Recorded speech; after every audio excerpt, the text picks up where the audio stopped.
जय श्री राम। शंखनाद में आपका स्वागत है। अपनी खटाखट योजना पर ग्रहण लगने से बौखलाए केजरीवाल अब कांग्रेस पर बरस रहे हैं।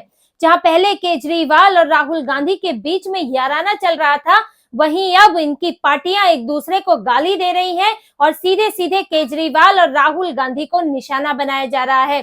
अरविंद केजरीवाल पहले ही वो अपनी खटाखट योजना, जो इनकी 2100 वाली योजना थी, उस पर जो दिल्ली की इनकी सरकार ने ही, इनके विभागों ने ही जो उस पर रोक लगाई, जो उसके खिलाफ बयान दिया, वो पहले ही तिलमिलाए हुए थे।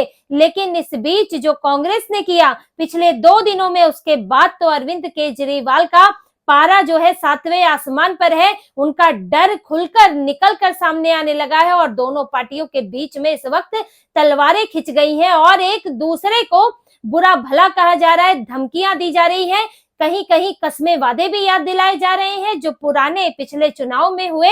वैसे तो ये दोनों ही पार्टियां, कांग्रेस और आम आदमी पार्टी, दोनों ही एक ही थाली के चट्टे बट्टे हैं। दोनों ही तुष्टीकरण वाली पार्टी है और दिखावे के हिंदू हैं, हिंदुओं को भ्रमित करते हैं और कई चुनाव में साथ भी नजर आ चुके हैं। लेकिन इस बार कांग्रेस ने थोड़ा अलग रुख अपनाया है और अलग रणनीति तैयार की है और इसीलिए अरविंद केजरीवाल के पूरी तरह खिलाफ इस चुनाव में उतर आई है।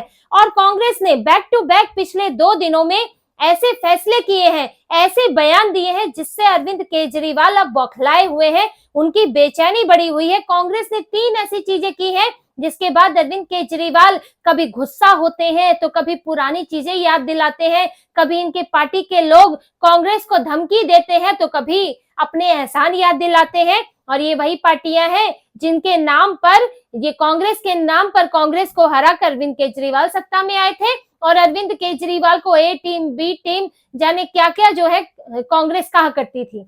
लेकिन इस बार कांग्रेस ने 3 ऐसी चीजें की हैं।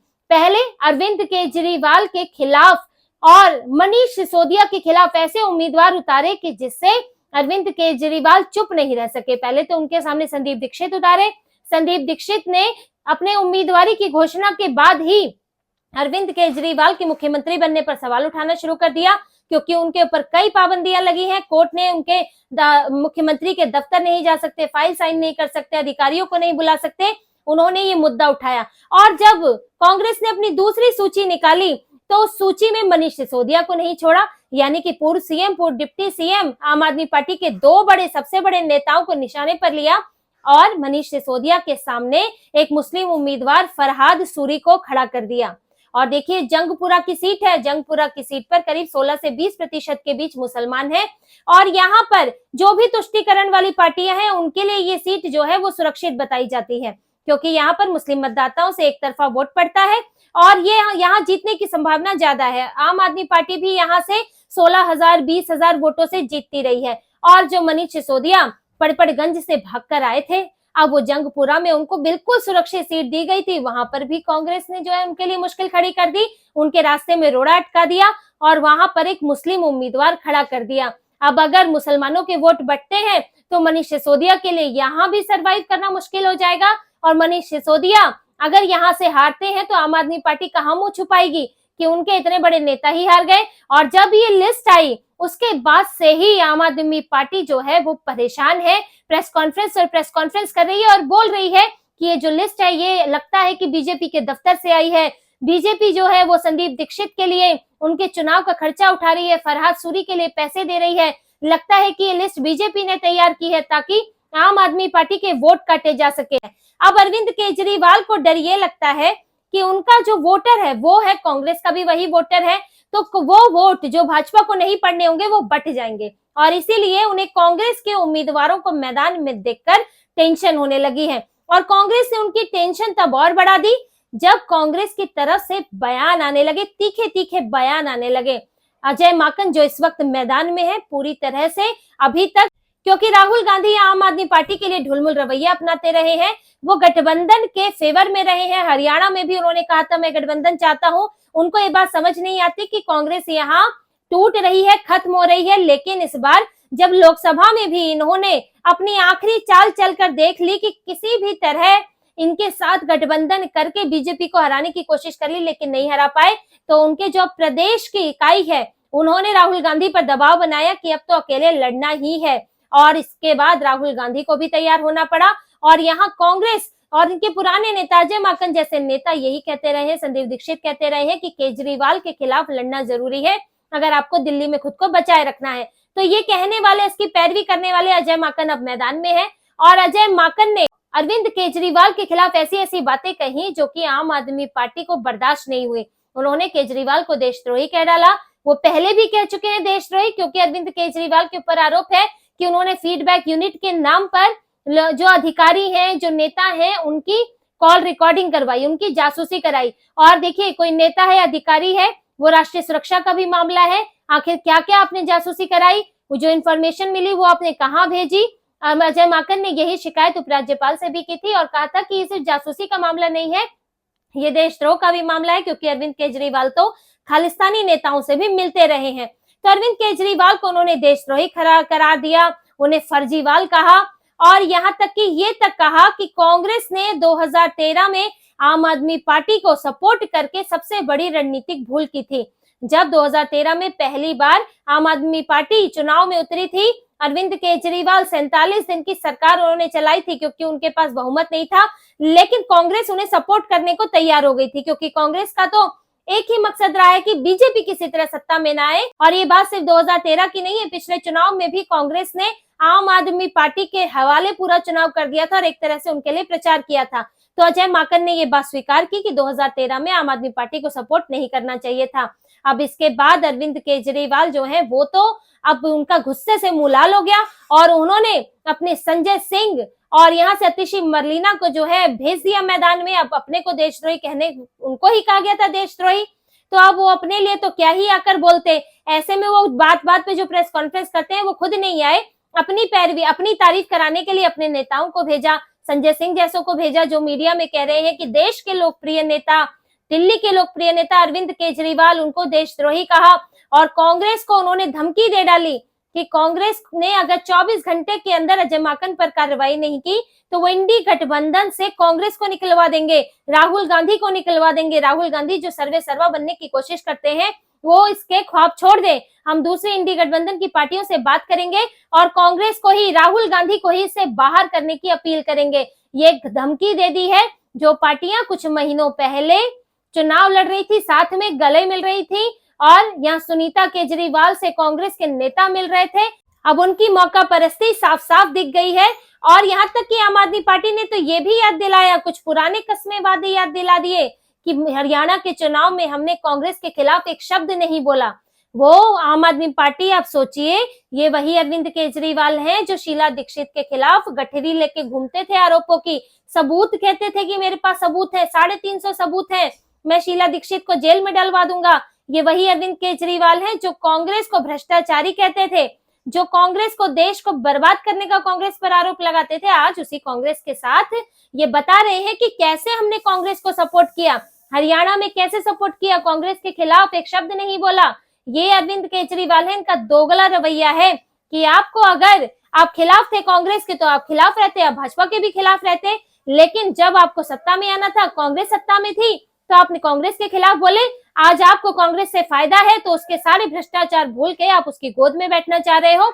और देखिए, कांग्रेस तो उन्हें यही बख्शने वाली नहीं है। यूथ कांग्रेस ने अरविंद केजरीवाल के खिलाफ शिकायत भी करा दी है। जो अरविंद केजरीवाल 2100 रुपए के नाम पर, संजीवनी योजना के नाम पर लोगों का डाटा इकट्ठा कर रहे हैं, आधार कार्ड उनका इकट्ठा कर रहे हैं, बैंक खाते पूछ रहे हैं, क्या करना चाहते हैं वो तो इनकी पार्टी बेहतर जानती है, क्योंकि दिल्ली सरकार के विभागों ने ऐसी कोई जानकारी नहीं मांगी है।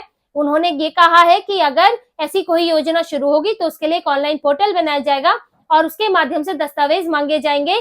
अभी तक कोई भी योजना, इसका कोई अधिसूचना, इसका कोई नोटिफिकेशन जारी नहीं हुआ है। एलजी की तरफ से भी अभी कोई स्वीकृति नहीं हुई है। लेकिन अरविंद केजरीवाल की पार्टी के लोग जो है यहाँ आम लोगों को बरगलाने में लगे हैं, उनका डेटा इकट्ठा करके। अब उस डेटा का क्या करेंगे, क्योंकि डेटा का तो बड़ा कारोबार होता है और आम आदमी पार्टी कुछ पैसों की कमी से भी जूझ रही है। भाई, अब 100 करोड़ रुपए तो खत्म हो गए गोवा के चुनाव में, दिल्ली के चुनाव के लिए भी तो पैसे चाहिए। अब क्या करने वाले हैं, किस चीज का, ये तो वही जाने। आरोप तो कई तरह के लग रहे हैं, लेकिन यूथ कांग्रेस ने आम आदमी पार्टी के खिलाफ जो है केस कर दिया है और शिकायत की है कि ये लोगों से धोखाधड़ी कर रहे हैं और उनकी जानकारियां इकट्ठी कर रहे हैं और इससे किसी भी तरह का फर्जीवाड़ा हो सकता है दिल्ली में। और यहाँ तक कि दिल्ली में जो है यहाँ बड़े बैंक फ्रॉड्स भी हो सकते हैं। इस सब का आरोप लगाते हुए आम आदमी पार्टी को घेरा है कांग्रेस ने, और इससे अब अरविंद केजरीवाल ये इन सब चीजें जो 2 दिनों के अंदर हुई है, इससे अरविंद केजरीवाल का टारगेट अब कांग्रेस बन गई है। पहले तो बीजेपी से तो घिरे ही थे, बीजेपी से तो वो त्रस्त है ही, क्योंकि वो चारों तरफ से उनको घेर रही है, उनके खिलाफ लगातार इतने दिनों से कैंपेनिंग कर रही है। लेकिन जो कांग्रेस थोड़ा शांत बैठी थी पिछले चुनाव में अरविंद केजरीवाल के साथ, और पिछले चुनाव में छोड़ दीजिए, ये एक बात और आप जान लीजिए, इस चुनाव में भी इनके बीच गठबंधन की बात चल रही थी। अरविंद केजरीवाल देख चुनाव जीतने के लिए कहीं भी पैरों में गिरने को तैयार है, इनके बीच गठबंधन की बात चल रही थी, लेकिन कांग्रेस ने ज्यादा सीटें मांगी और अरविंद केजरीवाल के पास इस वक्त वैसे ही उनके कई विधायक हैं, कई उम्मीदवार थे, अगर वो सीटें कांग्रेस को दे देते तो उनके लिए मुश्किल होती, और फिर कल को कांग्रेस अगर इस सत्ता में आते तो कांग्रेस के साथ इन्हें साझा करनी पड़ती, सत्ता बांटनी पड़ती। तो अरविंद केजरीवाल से बात नहीं बन पाई, बात चल रही थी, शरद पवार जो है मीडिएशन कर रहे थे इनके बीच में, मीडिएटर बने हुए थे। तो अरविंद केजरीवाल इस वक्त एक तो अपने ही बुने जाल में फंसे हैं, जो इनकी खटाखट योजना है, दूसरा कांग्रेस ने घेर रखा है, और तीसरा इनकी पार्टी के जो नेता हैं वो अब परेशान हो गए। रेवड़ियों के खिलाफ उनकी पार्टी के नेताओं ने ही मोर्चा खोल दिया है। अरविंद केजरीवाल के काउंसलर हैं रविंद्र सोलंकी, उनके पार्षद हैं, और उन्होंने कह दिया कि अब लोगों का हमारे ऊपर भरोसा नहीं रहा। उन्होंने बताया कि जिस तरह से ये 2100 रुपए बांटने के लिए लोगों से ये इकट्ठा कर रहे हैं, डेटा इकट्ठा कर रहे हैं, उन्हें कह रहे हैं कि अभी आपके पास पैसे आएंगे, और ये नहीं बता रहे हैं कि कब आएंगे और कितना वक्त लगेगा, कैसे क्या होगा, बस उनको भरोसा दिला रहे पैसे आएंगे। उसका नुकसान ये हो रहा है कि लोगों का हम पर से भरोसा उठता जा रहा है। जैसे कि लोकसभा चुनाव में ये रविंद्र सोलंकी ने कहा है कि लोकसभा चुनाव में हमने वादा किया था कि 1000 रुपए देंगे, और उसके बाद कई महिलाएं मेरे दफ्तरों में आई है, मेरे दफ्तर में आई है, और उन्होंने पूछा है कि 1000 रुपए कब मिलेंगे, क्योंकि तब भी आम आदमी पार्टी के कार्यकर्ताओं ने आधार कार्ड मांग लिए थे, voter ID card, pan card तक मांग लिए थे लोगों से, और उन्हें लग रहा था कि चुनाव के बाद पैसे आएंगे। लेकिन जब पैसे नहीं आए तो महिलाएं जो है वो दफ्तर के चक्कर लगा रही है, आम आदमी पार्टी के दफ्तर के काउंसलर्स के पास जा रही है। तो अगर ये 2100 की बात, अगर 2100 हम नहीं दे पाए, हम सत्ता में नहीं आए, लोग ये बात क्योंकि नहीं समझ पा रहे हैं कि सत्ता में आने के बाद ही मिलेंगे, तो लोग फिर से हमारे दफ्तर में आएंगे और हमारे लिए मुश्किल होगी। देखिए अरविंद केजरीवाल तो बड़े नेता हैं, अरविंद केजरीवाल के पास लोग नहीं पहुंच सकते सवाल पूछने के लिए। कहाँ वो शीश महल में लोग जाएंगे लोकसभा चुनाव के बाद, कैसे जा पाते शीश महल में? लेकिन उनके नीचे के नेता है, उनकी परेशानी बढ़ रही है, और इसीलिए अरविंद केजरीवाल के खिलाफ मोर्चा खुल रहा है। अभी उनके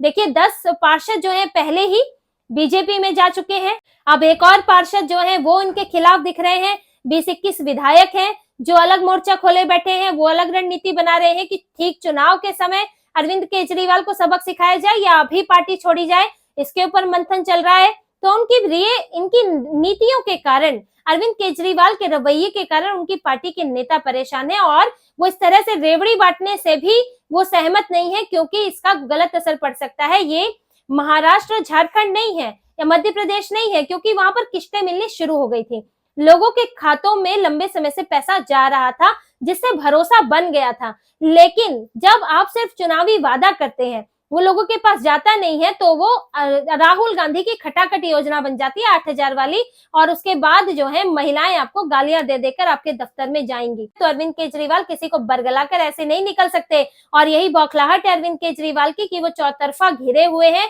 और जिस कांग्रेस के साथ अभी वो गठबंधन करने जा रहे थे, उस कांग्रेस को अभी गालियां दे रहे हैं, धमकी दे रहे हैं, राहुल गांधी के खिलाफ बोल रहे हैं, और इंडी गठबंधन से निकलवाना चाहते हैं। तो ये एक बौखलाहट है, ये एक तरह की इनकी तिलमिलाहट है जो अभी इनके बयानों में निकल रही है।